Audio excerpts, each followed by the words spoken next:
শুভেন্দু অধিকারী কালকে মুখ্যমন্ত্রী সে বিধানসভা থেকে ঘোষণা করছে যে ওই অনন্ত ঠকবাজ ওর বঙ্গবিভূষণ কেড়ে নেওয়া হলো। এটা কিরাম হলো বলো তো? ওই বাচ্চা ছেলে পাড়ায় গিয়ে মারপিট করেছে, বাড়ি ফিরেছে, বাবা মাকে ডেকে বলছে এই চকলেটটা কেড়ে নাও, ফ্রিজে রেখে দাও, ওকে চকলেট খেতে দেবে না। ইয়ার কি মারছে, মজা হচ্ছে।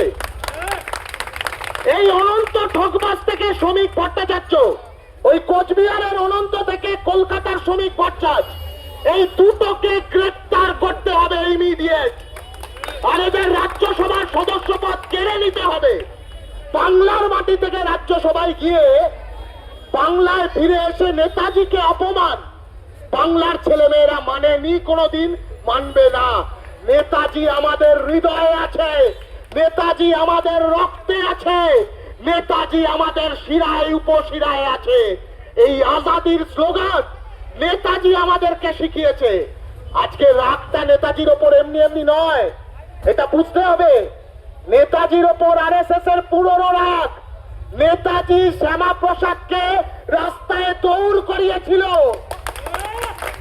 যখন হিন্দু মুসলমান ভাগাভাগি করত আরএসএস, যখন স্বাধীনতার লড়াইতে গোটা দেশ ঐক্যবদ্ধ ছিল, নেতাজি, মাস্টারদা সূর্য সেন, প্রীতিলতা, কল্পনা, ক্ষুদিরাম বসু, প্রফুল্ল চাকিরা, বিনয় বাদল দীনেশরা যখন আজাদির জন্য জান দিয়েছিল, তখন শ্যামা প্রসাদরা ভারতবর্ষকে হিন্দু মুসলমানে ভাগ করবার চেষ্টা করেছিল।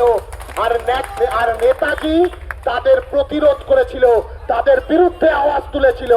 নেতাজি মানে আজাদ হিন্দ ফৌজের ধর্ম নিরপেক্ষ ক্যান্টিন। নেতাজি মানে ভারতের স্বাধীনতার আন্দোলনে সমাজতন্ত্রের ভাবনা, ধর্ম নিরপেক্ষতার ভাবনা। আর ওই